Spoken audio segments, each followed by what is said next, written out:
4 tahun Presiden Joko Widodo memimpin, penegakan HAM dinilai sejumlah kalangan mengalami kemunduran. Selain banyaknya dugaan kasus pelanggaran baru, kasus pelanggaran HAM berat di masa lalu pun jalan di tempat.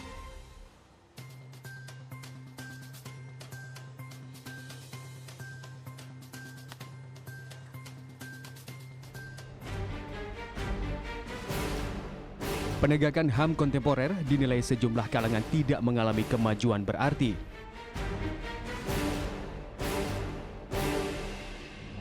Padahal, penegakan HAM merupakan salah satu janji dalam kampanye Jokowi pada Pilpres 2014 lalu.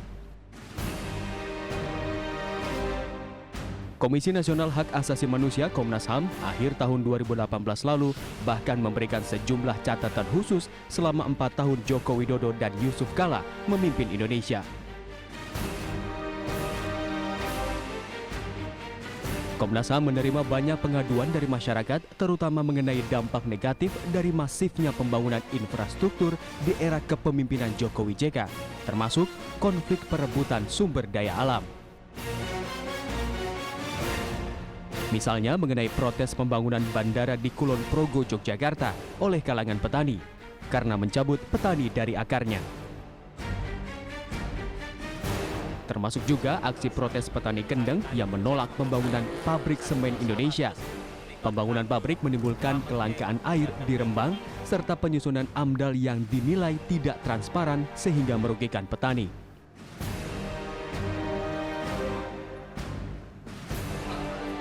Komnas HAM juga mencatat sejumlah kasus pelanggaran HAM berat di masa lalu belum juga terselesaikan.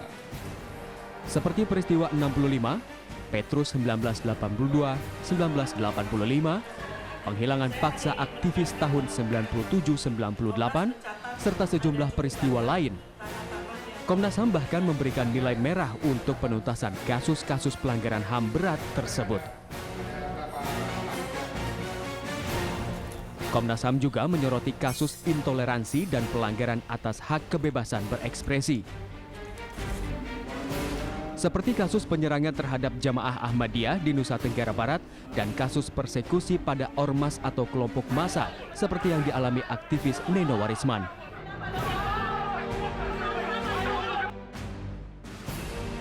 Namun, meski mendapat sejumlah predikat negatif, Komnas HAM juga memberikan penilaian positif, terutama pada pemenuhan hak atas pendidikan, kesehatan, serta kepemilikan tanah bagi warga. Sementara itu, sejumlah LSM pemerhati HAM juga memberikan banyak catatan untuk kinerja penegakan HAM pada pemerintahan Jokowi JK.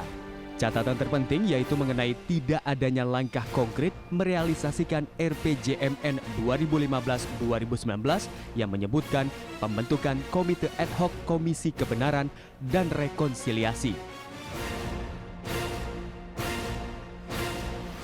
Sejumlah penelitian LSM juga menyebutkan Indonesia mengalami penurunan indeks pemenuhan HAM dan demokrasi.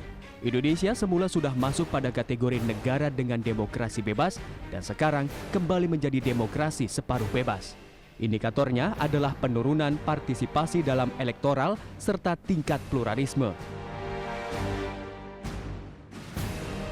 Selain mengesampingkan pemenuhan dan perlindungan HAM, pemerintah juga terkesan membiarkan munculnya bentuk-bentuk pelanggaran HAM baru. Berdasarkan penelitian Amnesty International Indonesia, setidaknya ada puluhan kasus pembunuhan di Papua. Isu HAM mengungkapkan sejumlah kasus yang tak berujung pasti. Tak heran, isu penegakan HAM menjadi salah satu topik yang dipilih oleh KPU dalam debat perdana Capres-Cawapres 17 Januari mendatang. Masyarakat Indonesia tentu menunggu komitmen kedua Capres dan Cawapres untuk menuntaskan isu HAM yang selalu membayangi kehidupan bangsa Indonesia. Terlebih, di dua kubu yang akan bertarung pada Pilpres mendatang, banyak sejumlah orang yang justru dinilai oleh publik sebagai bagian dari pelaku pelanggar HAM. Lantas bagaimana komitmen kedua Capres-Cawapres dalam hal ini? Kami juga akan menghadirkan panelis untuk menguji argumentasi perwakilan Capres dan Cawapres kali ini. Dan inilah menuju debat Capres. Saya perkenalkan panelis dan juga narasumber saya. Ada Bang Haris Azhar, selamat sore Bang. Selamat sore. Aktivis HAM, kemudian Bang Joni, perwakilan dari Capres-Cawapres nomor urut 01. Selamat sore Bang. Sore. Bang Rahlan Nasidik, juga perwakilan dari Capres-Cawapres nomor 02. Selamat sore. Oke. Saya mau ke Bang Haris. Bang Haris, tadi kita sudah melihat tayangan yang kami sampaikan, ada beberapa kasus pelanggaran HAM yang kami highlight. Ya. berkaitan juga dengan stigma orang-orang yang diduga melakukan pelanggaran HAM yang kini ada di balik 01 dan juga kubu Pak Prabowo, Pak Jokowi. Anda melihat ini highlight ini sudah cukup untuk membungkus keseluruhan isu penegakan HAM di Indonesia atau mungkin ada lagi yang lebih besar dari itu? Sebenarnya kalau untuk informasi ya menurut saya dengan waktu yang singkat sudah cukup. Tapi memang kalau dilihat dari rentan waktu 5 tahun terakhir, saya pikir hari ini kalau orang melihat Prabowo sebagai orang yang patut dimintai pertanggungjawaban atas kasus penghilangan atau penculikan aktivis 9798, beban itu juga sekarang ada pada Jokowi. 5 tahun jadi presiden ngapain aja? Padahal sudah bikin janji di Nawacita katanya mau menyelesaikan, tapi yang kejadian bukannya menyelesaikan malah naik kuda bareng Prabowo, ketemu dengan Prabowo dan lain-lain. Jadi menurut saya dua calon yang ada ini sebetulnya tidak ramah pada hak asasi manusia, tidak kompatibel, dan menurut saya memang ini masalah serius. Orang memang melihat bahwa hak asasi manusia ini kadang-kadang nggak penting. Nanti kalau masyarakat udah jadi korban pelanggaran HAM, baru dia sadar pentingnya soal hak asasi manusia, baru nanti dia lihat apakah presiden kita yang ada, nanti siapapun yang terpilih itu punya komitmen soal hak asasi manusia. Nah, gara-gara orang abai pada hak asasi manusia, tidak menagih janji soal hak asasi manusia kepada Jokowi di 5 tahun terakhir misalnya, itu akibatnya permisif. Jadi terjadi lagi pelanggaran-pelanggaran hak asasi manusia. Ketika orang tidak mendesak Jokowi untuk menyelesaikan kasus-kasus pelanggaran HAM, saya nggak usah ngomong kasusnya Prabowo lah, kasus Novel Baswedan misalnya. Yang terbaru ya? Yang terbaru, yang baru setahun belakangan ini, atau misalnya kasus yang juga cukup diingat publik, kasus Munir, atau juga kasus masyarakat adat Kendeng, ya, itu kan hadir hampir setiap saat di tengah kita semua. Nah itu saja tidak diselesaikan gitu. Nah ketika itu tidak diselesaikan, itu sepertinya memberikan kode kepada orang yang berpotensi melakukan kejahatan di tempat lain untuk mengulangi kejahatan-kejahatan serupa. Akhirnya kita terjadi nih banyak pelanggaran HAM di mana-mana. Dan yang paling buruk menurut saya kondisinya hari ini di Papua. Oke, baik. Gitu. Saya akan langsung meminta pendapat dari Bang Joni juga Bang Rahlan. Apa yang sudah disampaikan oleh Bang Haris Azhar tadi. Dua nama tadi disebutkan sepertinya tidak ada upaya serius untuk menegakkan HAM itu sendiri. Bahkan tadi Bang Haris menyebutkan Pak Jokowi malah berkuda dengan Pak Prabowo. Saya lagi ke Bang Joni. Yang pertama pasti ya kita berterima kasih kepada Pak Joko Widodo ya bahwa tidak ada kasus-kasus pelanggaran HAM berat baru di Republik kita. Itu yang pertama harus kita apresiasi dan kita salut gitu. Dan untuk itu mengapa bisa terjadi itu? Karena presiden tidak tergoda menggunakan kekuasaannya untuk kepentingannya sendiri. Ya. Tapi meletakkan penyelenggaraan negara pada proporsinya masing-masing. Termasuk kepada masalah hukum.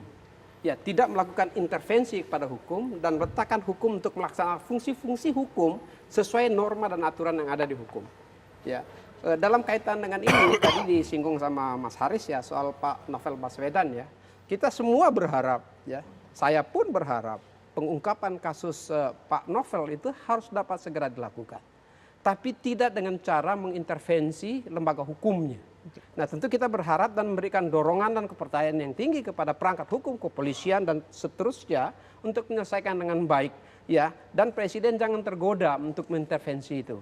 Kalau itu diintervensi secara politik, maka tidak saja kasus Pak Novel Baswedan yang perlu diintervensi, masih banyak kasus kriminal lainnya yang nanti menuntut presiden untuk intervensi.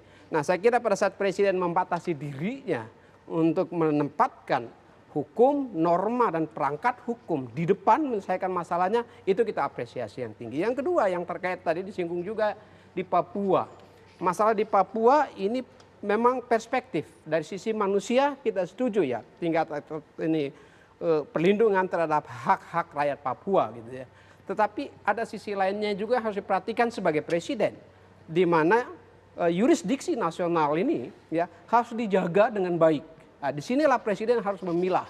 Ini kasus HAM, apa ini kasus yurisdiksi nasional. Pada saat ini dianggap sebagai merongrong kebebasan negara dan keberadaan negara di Papua, ya maka pemerintah tentu tidak boleh terlambat di situ. Okay. Apalagi pada saat di mana ya justru warga negara, sesama warga negara saling membunuh gitu. Okay, nah di situ perlu ada tindakan tegas. Oke, saya ke Bang Rahlan. Eh, saya kira kesempatan pemilu Pilpres ketiga ini, Pilpres tahun 2019 ini adalah kesempatan terakhir bagi Pak Prabowo untuk maju sebagai capres. Apabila Pak Prabowo bisa memanfaatkan pencapresan ini, dan kemudian misalnya dia menang nanti, sebagai satu cara untuk bukan saja memberikan perbaikan terhadap kehidupan bangsa, tetapi juga sebagai satu cara untuk mencoba mengklarifikasi ya, situasi atau pengalaman pelanggaran HAM pada masa lalu yang menyebut namanya, dalam satu usaha untuk menempatkan narasi sejarah gitu, di mana orang bisa melihat sebetulnya apa yang terjadi pada 98 dan segala macam. Menurut saya itu akan sangat baik begitu ya. Dan itu juga harapan saya begitu. Nah, saya kira juga dalam konteks ini bisa dikatakan bahwa yang paling berkepentingan di dalam usaha untuk melakukan perbuatan yang berguna di dalam konteks perlindungan dan promosi hak asasi manusia adalah Pak Prabowo, karena itu berhubungan sekali dengan masalah ekstensi politiknya begitu. Nah, dan dalam hal itu menurut saya Pak Prabowo bisa menempatkan dua hal saja apabila terpilih nanti yang bisa dia janjikan kepada publik di dalam konteks civil dan political rights. Satu, membongkar secara tuntas kasus novel. Kedua, menyelesaikan seperempat lagi bagian dari kasus Munir yang belum bisa diselesaikan pada waktu pemerintahan Pak SBY. Terutama dalam konteks mengungkap siapa sebetulnya dalang yang memberi perintah terhadap pembunuhan Munir. Menurut saya Pak Prabowo adalah orang yang sama sekali tidak punya hambatan psikologis apapun untuk dua agenda tersebut, sehingga bisa diharapkan bahwa apabila mandat diberikan oleh rakyat kepada beliau untuk memimpin, maka dua hal itu sebetulnya bisa dilakukan. Oke, Bang Haris. Kalau Bang Joni tadi menyebutkan bahwa sekarang sudah ada perbaikan, harus berterima kasih pada Pak Jokowi. Kalau Bang Rahlan tadi menyebutkan menunggu dulu Prabowo Subianto agar terpilih baru bisa menyelesaikan sejumlah permasalahan kasus HAM. Ini sudah cukup memuaskan bagi seorang aktivis HAM. Nah, kalau saya ke Rahlan dulu, kalau misalnya ke Bang Rahlan tadi kan pasti dagangannya gitu, nunggu Prabowo terpilih, nanti baru dua kasus itu Kan belum jadi presiden. belum jadi presiden. Iya. Jadi memang begitu dong. harus seperti itu. Tapi kalau soal yang Bang Joni tadi ya, soal Jokowi, menurut saya begini, pelanggaran HAM itu bentuknya macam-macam. Jadi kalau misalnya mau apple to apple bahwa tidak ada lagi penghilangan orang secara paksa seperti di zaman Orde Baru, saya kasih kabar buruk nih, ketika penyanderaan terjadi di Papua yang 1.000 berapa orang itu, 1.300 orang, ada satu orang hilang sampai hari ini, ya. Dan waktu itu lokasinya itu ada tim gabungan TNI Polri dan ada orang hilang di situ. Kami sudah bersurat ke Polda dan tidak dijawab. Jadi kalau Anda mau menganggap bahwa tidak ada lagi pelanggaran HAM yang berat, itu statement itu patut disanggah karena peristiwa dan proses hukum itu dua hal yang berbeda. Kalau rujukannya bahwa pelanggaran HAM yang berat itu tidak terjadi karena tidak ada kerjanya Komnas HAM, tidak ada produknya Komnas HAM, memang iya. Tetapi peristiwanya ada. Satu. Yang kedua, peristiwa pelanggaran HAM yang berat atau pelanggaran HAM saja, itu banyak modelnya yang terjadi. Misalnya dalam soal pengambil alihan lahan. Menurut saya, masyarakat adat hari ini di Indonesia marah. Karena banyak lahan-lahan mereka, tempat mereka hidup ya, bukan lahan, tempat mereka hidup, itu diambil alih untuk kawasan ekonomi khusus, ya, untuk proyek infrastruktur, untuk perluasan proyek-proyek reklamasi. Banyak lepas pantai itu sudah tidak bisa lagi diakses oleh masyarakat adat. Jadi ada banyak persekusi terhadap kelompok oposisi. Saya bicara seperti ini bukan saya mau membela oposisi, tapi menurut saya oposisi itu dalam satu konteks demokrasi itu memang penting dan harus dibiarkan hidup untuk mengontrol. Cara lain dari negara penguasa untuk punya kontrol. Nah itu kelihatan sekali persekusi terhadap mereka itu luar biasa. Polisi itu digunakan di mana-mana untuk mengkriminalisasi sejumlah aktivis hak atas tanah, masyarakat adat, pejuang lingkungan, saksi-saksi di pengadilan, bahkan itu dipidanakan juga. Jadi menurut saya pelanggaran HAM yang berat tidak ada, oke kita bisa diskusikan, tapi kalau pelanggaran HAM yang terjadi di mana-mana secara masif hari demi hari, itu banyak sekali. Oke, kita kasih kesempatan Nah, Bang Joni. Jadi- satu lagi soal Papua. Menurut saya begini, ini penting, ini argumentasi tahun 80-an yang masih suka dipakai. Membela teritori dan menghalalkan segala cara, gitu. Menurut saya ini udah nggak bisa lagi. Ini argumentasi yang dipakai Orde Baru ketika ngantemin orang di Timor Leste atau Timor waktu itu, di Aceh, ya kan, semua atas dalih menjaga teritori. Nanti itu koreksinya di belakangan. Nah, biasanya kejadiannya seperti itu. Tapi kita sudah punya pengalaman di Aceh yang hari ini Komisi Kebenarannya sudah bekerja. Lalu di Timor Leste atau di Timor, belakangan baru diinsafi sebagai sebuah kesalahan. Gitu. Oke, baik. Ya. Bang Joni, mohon maaf, saya nanti kasih kesempatan Bang Joni juga Bang Rahlan, tapi kita harus jeda dulu ya. Kami akan kembali sesaat lagi.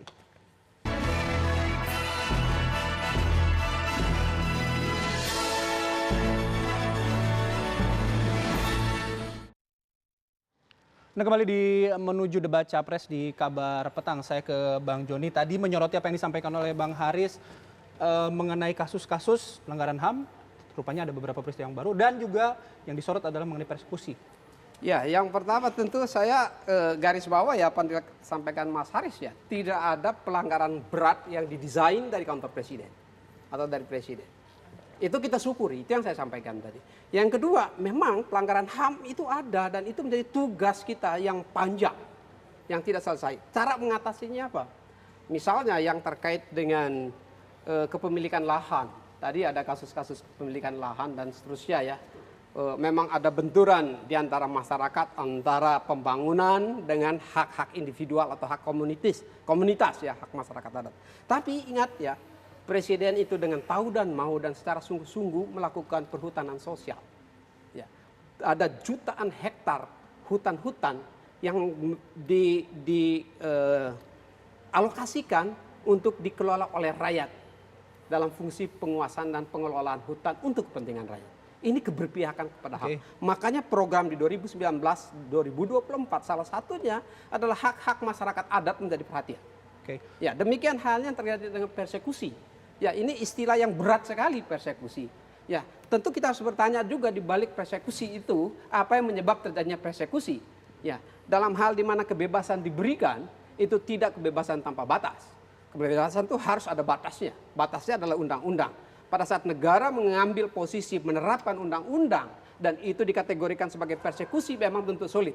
Akan tetapi, program 2019-2024 yang ditawarkan oleh Pak Joko Widodo, Kiai Maruf Amin, apa? Ya adalah hak-hak ekspresi keimanan masyarakat, rakyat. Ya, hak-hak itu harus mendapat perlindungan oleh negara.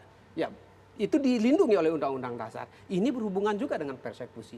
Ya, dan begitu banyak program-program terkait dengan difabel, ya, terkait dengan hak perempuan dan seterusnya yang menjadi konsentrasi Pak Joko Widodo nanti, ya, bila dipercaya rakyat dalam melaksanakan tugas-tugasnya dan misinya sesuai ya, di bidang atau ya dalam bidang saya hukum langsung dan minta HAM. tanggapan Bang Rahlan, apa yang sudah disampaikan tadi Bang Joni. Catatan dari pihak oposisi mengenai pertama yang mengenai tidak ada peristiwa baru pelanggaran HAM berat dan kemudian soal persekusi tadi yang sudah disampaikan. Saya kira pertama-tama form dari pelanggaran HAM itu mesti selalu dipahami lebih dulu. Ada dua jenis bentuk pelanggaran HAM itu, tetapi dua-duanya juga mengandaikan adanya kebijakan dari negara. Pelanggaran HAM itu bisa berlangsung sebagai satu tindakan langsung, satu tindakan yang disengaja, act of commission disebutnya, atau juga bisa juga satu tindakan pelanggaran HAM itu terjadi melalui apa yang disebut sebagai act of omission, satu tindakan membiarkan, yang ujungnya adalah impunitas begitu. Nah, dalam konteks ini saya kira Pak Jokowi tidak boleh terlalu menepuk dada karena di depan mata ada kasus novel, ya, yang itu sama sekali tidak mendapatkan perhatian yang cukup dari presiden, dan itu andai benar ada desas-desus bahwa sebetulnya ada elemen-elemen negara yang terlibat di dalam kasus novel ini, yang diandaikan dengan demikian Pak Jokowi harus tahu, tapi bila benar beliau cuma diam, dia sedang mengintrodusir impunitas ke dalam demokrasi Indonesia saat ini. Dan menurut saya itu adalah satu bahaya yang tidak bisa dianggap enteng efeknya terhadap jaminan perlindungan HAM di masa depan. Itu yang pertama. Yang kedua, saya kira dari tahun 2017 ini untuk menyitir pendapat dari Indonesianis di Australia. Saya sebut itu karena untuk menunjukkan bahwa ini adalah satu pendapat yang tidak bias, artinya netral, ya. Bukan bagian dari pendapat yang diwarnai oleh kepentingan partisan begitu. Saya kira sejak dari tahun lalu para Indonesianis di Australian National University sudah mengeluarkan beberapa evaluasi tentang Pak Jokowi dan kesimpulannya sama. Di bawah Pak Jokowi ini demokrasi Indonesia mengalami apa yang disebut sebagai illiberal demokrasi. Demokrasi yang ditandai semata-mata oleh adanya pemilu, tetapi minus dari jaminan hak sipil. Terakhir Greg Valley baru saja mengeluarkan pendapat wawancara, kalau nggak salah di Tirto AI dikeluarnya itu. Dan dia secara jelas mengatakan apa yang sifatnya bertentangan dengan apa yang dijelaskan tadi oleh Bung John ini. Yakni sebentar, yakni bahwa justru Pak Jokowi ini dianggap terlalu banyak menggunakan tangan negara untuk kepentingan politiknya, ya, dan itu mengakibatkan kemudian kemunduran demokrasi. Itu pendapat dari Indonesianis di Australia. Jadi saya boleh tangkapi dikit ya. Yang pertama tentu tidak ada kepentingan personal Pak Joko Widodo terkait dengan kasusnya Novel Baswedan. Justru kalau tadi ditanya ada kecurigaan keterlibatan aparat negara, maka kita justru bertanya balik, ya, siapa yang punya kepentingan dengan dengan KPK? Siapa yang punya kepentingan yang terganggu dengan hadirnya atau dengan pelaksanaan tugas oleh Pak Novel Baswedan? Siapa yang terganggu di situ? Yang terganggu adalah yang terkait kasus-kasus korupsi, ya, yang terkait dengan kasus-kasus tipikor. Siapa yang banyak terkait dengan kasus tipikor? Justru pertanyaan harus dialamatkan ke sana. Makanya kita mendorong sekali Pak Joko Widodo untuk pastikan lembaga-lembaga hukum ini menyelesaikan itu agar terungkap. Ini siapa di balik ini?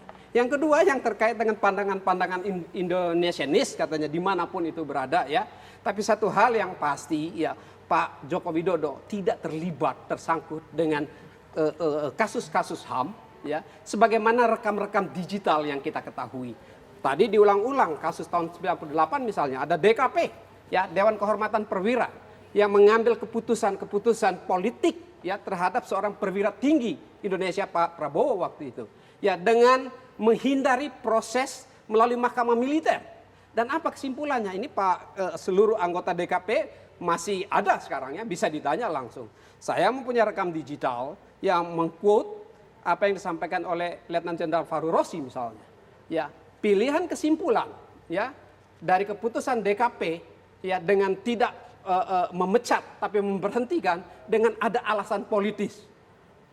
Nah, rakyat saat ini jangan sampai, ya, lupa akan rekam jejak ini. Kita memilih pemimpin harus tahu juga rekam jejak, termasuk rekam jejak HAM. Nah, rekam jejak HAM ini rekam jejak yang berat, yang gini, harus diselesaikan dengan betul. Jody, sekarang 5 tahun Jokowi kenapa nggak nyelesain kasusnya Prabowo? Ya, Pak Joko Widodo tidak bisa menyelesaikan itu karena itu sudah diselesaikan oleh proses DKP. Loh, itu sudah diselesaikan, kan hanya rakyat bertanya. DKP itu satu, saya jelaskan, DKP itu mekanisme internal. Jadi jurisdiksinya hanya jurisdiksi soal kedisiplinan petinggi tentara. Dokumennya Komnas HAM, ya kan, jangan double standar. Betul. Tadi kan bilang Komnas HAM tidak bilang ada pelanggaran HAM berat, itu saya digunakan. Tidak bilang Komnas HAM, saya bilang DKP. Enggak, kalau Bang Joni tadi bilang bahwa tidak ada pelanggaran HAM yang berat, itu mengasumsikan bahwa tidak pernah ada dokumen yang keluar dari Komnas HAM menyatakan hal tersebut.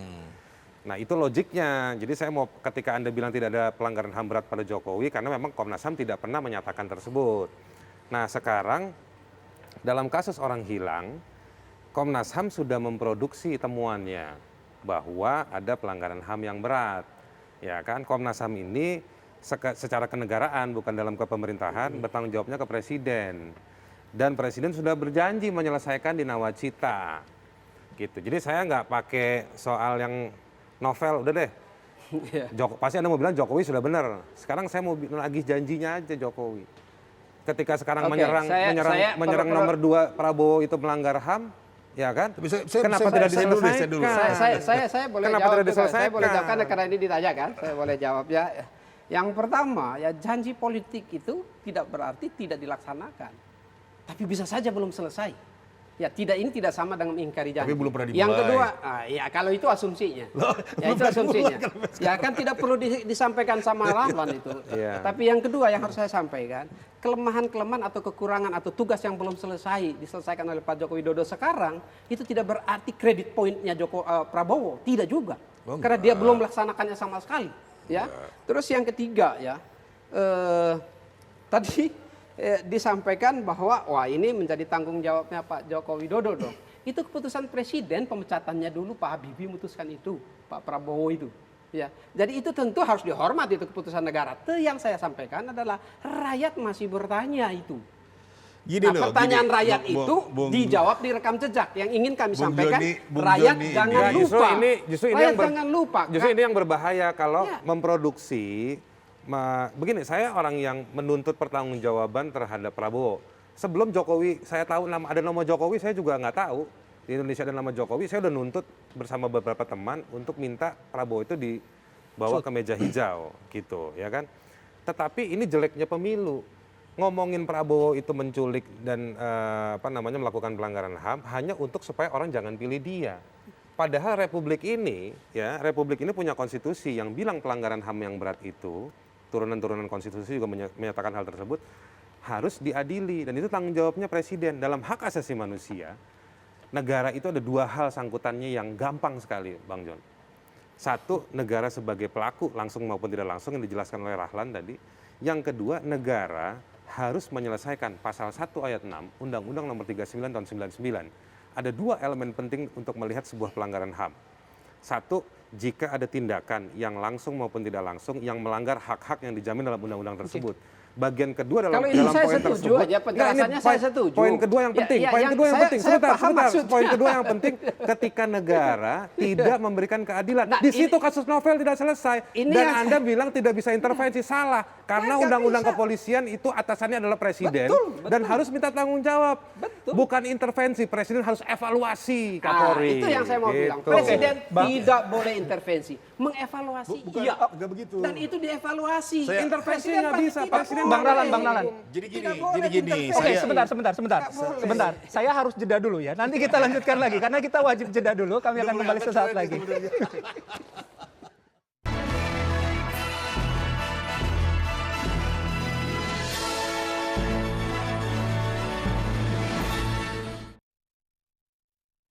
Anda kembali di menuju debat Capres. Saya langsung ke Bang Joni untuk menanggapi apa yang disampaikan Bang Haris tadi. Ya, Saya belum juga. Karena yang pertama langsung dievaluasi kan. Yang ingin saya sampaikan itu gini ya. Kalau Pak Joko Widodo pasti sudah sangat berpengalaman dalam memerintah, ya, mengelola negara sebagai eksekutif. Ya. Ada kekurangannya, iya, yang harus kita perbaiki. Tapi tentu saya tidak berharap pada yang tidak punya pengalaman sama sekali untuk mengatasi masalah yang disebut Haris tadi. Bahkan terkait malah tersangkut-sangkut yang menjadi pertanyaan publik. Bagaimana kepada orang yang masih ada pertanyaan publiknya diharapkan menyelesaikan masalah HAM. Ini persoalan besar. Termasuk pengalaman untuk menghindar menyelesaikan kasus novel. Nah, boleh saja dibilang begitu, tapi yang tersangkut masalah HAM ini kita khawatir sekali karena pengalamannya nggak ada. Membiarkan kasus pelanggaran HAM itu juga bagian dari, saya mau bilang dia sebagai pelaku yang secara membiarkan pelanggaran HAM. Pak Joko Widodo JK tidak membiarkan. Oke, saya ke Bang Rahlan. Belum menyelesaikan dalam proses. Iya, belum selesai. Bang Rahlan, saya kasih kesempatan Bang Rahlan. Saya kira Pak Bung Joni ini mau menaikkan level diskusinya menjadi ke tingkat ethics lah gitu ya. Jadi beliau bilang bahwa lu jangan serang Pak Jokowi doang dong karena Pak Prabowo ini punya kasus pelanggaran HAM. Kan begitu. Jadi kita ngomong soal ethics di mana yang pantas. Nah kalau logika ini mau diteruskan, sebetulnya bahaya karena ini akan kena Pak Jokowi lagi gitu. Kenapa? Karena begini, perkara siapa yang akan memilih Pak Prabowo, ya berapa banyak akan memilih Prabowo sebagai presiden, itu baru kita akan ketahui pada bulan April tahun depan. Tetapi yang memilih dalam konteks mengkondisikan Pak Prabowo sebagai calon presiden, itu Pak Jokowi. Sudah ketahui dari sekarang. Dengan presidential threshold 20%, dengan menggunakan hasil pemilu dari belakang 2014 digunakan ulang, semata-mata untuk mengerucutkan agar calon cuma 2. Padahal Pak Jokowi tahu, misalnya kalau kita ikutin logika tadi, bahwa secara etik ada persoalan dengan Pak Prabowo ini. Loh kok dia dengan sengaja mengkondisikan agar Pak Prabowo yang menjadi calon, Nggak boleh begitu dong, unfair kalau begitu. Ya kan? Jadi Mengondisikan?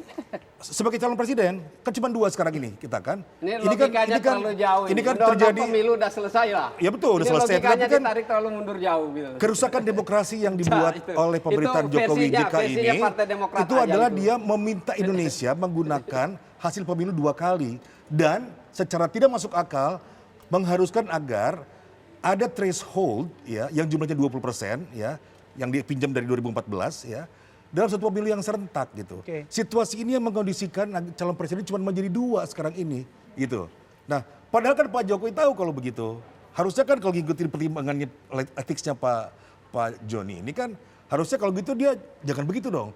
Cari pemimpin calon pemimpin yang lain yang bisa alternatif dan lebih baik dong. Jangan cuma 2, ada 3, ada 4 begitu dan kemudian bisa bertanding. Indonesia bisa dapat hasil yang lebih baik kemudian. Kan enggak.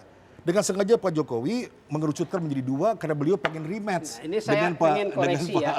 Saya ingin koreksi. Jangan sampai kegagalan Partai Demokrat membentuk koalisi yang dituduh undang-undang. Secara teoritis, Partai Demokrat masih bisa kok membentuk koalisinya, tapi gagal. Lalu mempersalahkan Ya kan, undang-undang yang sudah disahkan bersama-sama. No, Pak Joni ini mengandaikan juga. bahwa Jangan. politik itu berlangsung di dalam satu ruang hampa.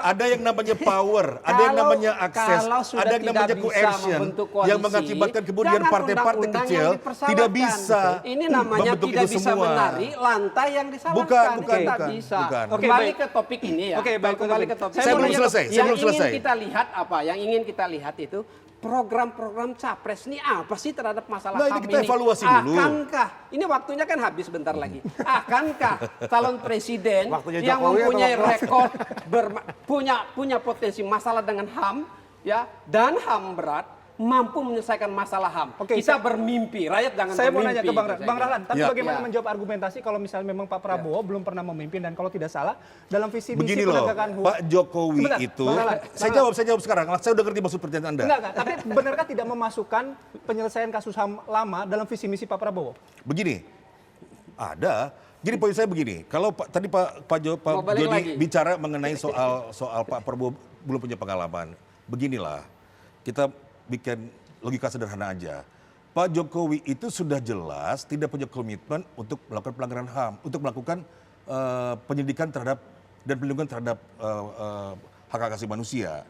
Itu clear. Kasus novel tidak disentuh sama sekali sampai sekarang ini. Salah itu. Tetapi itu komentarnya Pak Joni. fitnah Saya belum namanya. selesai. Itu fitnah. Tetapi Kalau Pak tidak Prabowo menyentuh, ya aparat polisi belum nggak akan jelas bekerja di 50% situ. Ini fitnah. sama-sama besarnya Fitnah. masih belum ketahuan apakah dia bisa Kalau lebih belum baik ada hasil, setuju. atau Tapi belum kalau bisa bilang tidak, fitnah. lebih buruk. Itu Itu sama-sama besar rakyat kemungkinannya. perlu dengar juga. Menurut Iya. saya pemilu 2019 itu mesti kita gunakan sebagai satu cara saja untuk mendorong prinsip yang utama di dalam konteks elektoral. Yakni apa? Yakni memastikan bahwa pemerintahan atau presiden yang dianggap gagal jangan dipilih lagi, beri kesempatan kepada orang lain gitu loh. Dan dalam hal ini pula Itu kan saya anggapan harus gagal katakan versinya saya harus Demokrat aja. katakan bahwa versi rakyat suka gitu. Pak Jokowi ini nggak bisa dibilang tidak punya masa lalu. Imperatif moral bahwa kita mesti memilih Pak Jokowi itu pernah dinikmati oleh Pak Jokowi pada 2014 karena dia datang sebagai orang yang tidak punya katakanlah historical baggage begitu ya. Sama bilang, dia Tetapi- gubernur DKI kok dibilang Bukan nggak punya historical baggage. dalam Ya, arti gimana bukan dalam ini? arti bukan itu Pak, ada salah paham. Menurut saya adalah tidak punya pengalaman masa lalu yang dianggap merendahkan martabat kontroversial presiden kita. begitu ya. Jangan Kontroversial merendahkan begitu. martabat presiden. Karena itu Coba menganggap bahwa diksinya saya dipakai belum yang selesai benar bicara gitu. Bung Iya. Joni. Oke, Bung Rahlan. Saya mau bilang bahwa karena dia nggak punya historical baggage, nggak punya masa lalu dianggap kontroversial, maka orang pikir bahwa lebih baik memilih Pak Jokowi daripada Pak Prabowo. Tetapi sekarang, after 4 years, Pak Jokowi juga punya masa lalu. Dan masa lalu juga nggak bagus sebetulnya. Ada kasus novel, ya kan, ada kasus Papua, ada banyak hal gitu. Yang paling penting bagi saya adalah bahwa dia tidak menunjukkan satu kemandirian yang otonom, terutama juga dalam konteks kebebasan beragama. Pak Jokowi memulai kampanye yang sangat masif tentang kebinekaan. Tapi apa yang terjadi? Ini adalah pemimpin yang tidak tetap hati. Dia bisa ditekan sehingga kemudian dia oleh mengambil asumsi keliru seolah-olah bahwa kebinekaan terancam sehingga dia bisa merugikan dia. Ada Ini serangan kan terhadap belum Islam. menyampaikan Lalu dia kehebatannya Prabowo apa. Manggil kemudian Sampai saat ini Ma'ruf belum Amin menyampaikan menjadi apa calon itu wakil yang menjadi presiden. kehebatan Prabowo. Jadi, Apa tidak punya? poin saya- Sepertinya tidak punya kehebatannya. Poin Sehingga saya adalah dievaluasi bahwa hanya Pak Joko Widodo kasihan sekali. Pak Jokowi, Ini Pak kesempatan Jokowi untuk sosialisasi terbukti visinya dibuang bahwa dalam percuma konteks gitu. isu kebinekaan pun Kasihan. dia tidak tetap hati karena dia memulai dengan satu kampanye kebinekaan, tetapi kemudian tunduk pada politik identitas. Nah, kesimpulan sementara Itu saya ya yang bahwa nggak bisa. sampai dengan detik ini Prabowo tidak punya program apa-apa, makanya tidak pernah disampaikan. Oke. Yang ada hanya mengevaluasi kinerja kabinet Jokowi JK dan itu tidak bisa dianggap kelemahan-kelemahan atau kekurangannya bukan menjadi kredit atau kehebatannya Memang bukan. Oke, saya terakhir, Prabowo oke, saya dan nanya terakhir ke Sandiaga. Bang yang memang Bang Haris. belum punya pengalaman. Oke, Bang Dua-duanya Haris belum melihat punya dua pengalaman. argumentasi tadi. Iya. Bagaimana nasib penegakan HAM dari Capres dan Cawapres 01 dan 02? Kalau saya dari beberapa waktu belakangan ini saya mau bilang bahwa yang penting buat masyarakat itu mempersiapkan diri dari dua calon yang tidak ramah pada HAM ini. Ya suka nggak suka kita bakal punya presiden yang salah satu atau dua ini kan, nomor satu atau nomor dua yang sama-sama nggak punya visi, nggak punya adaptasi terhadap hak asasi manusia dan kita terancam. Nah jadi saya cuma mau bilang sama masyarakat, terserah Anda mau milih nomor satu, nomor dua karena Anda suka dengan identitas mereka, silakan. Tapi saya cuma mau bilang Anda semua harus siap-siap. Karena yang Anda dukung hari ini, Anda bisa selfie dengan Prabowo atau dengan Jokowi hari ini. Besok-besok kalau masyarakat punya problem, mereka nggak bakal dengan mudah ketemu dengan Jokowi dan Prabowo kalau mereka jadi presiden salah satunya. Akan susah.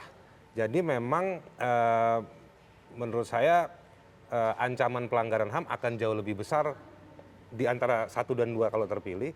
Jadi saya cuma mau bilang sekarang lebih baik kita siap-siap. Karena betul menurut saya memang siap-siap. Nggak nakut-nakutin tuh Bang Haris? Saya bukan mau nakut-nakutin, saya malah khawatir situasi yang sebenarnya lebih akan menakutkan daripada omongan saya.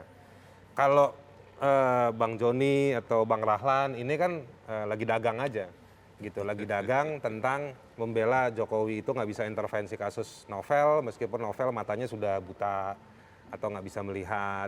Bukan tidak bisa, tidak boleh. Ya ini kesempatan saya bilang bicara, tidak boleh. nanti yang Rahlan tadi juga nggak bisa menjelaskan bahwa baik. Prabowo mesti bagaimana. Jadi menurut saya masyarakat harus memperkuat politik warganya ke depan, bagaimana menghadapi dua calon presiden yang sama-sama pelanggar HAM. Oke, baik. Terima kasih Bang Haris, Bang Joni juga terima kasih, Bang Rahlan terima kasih.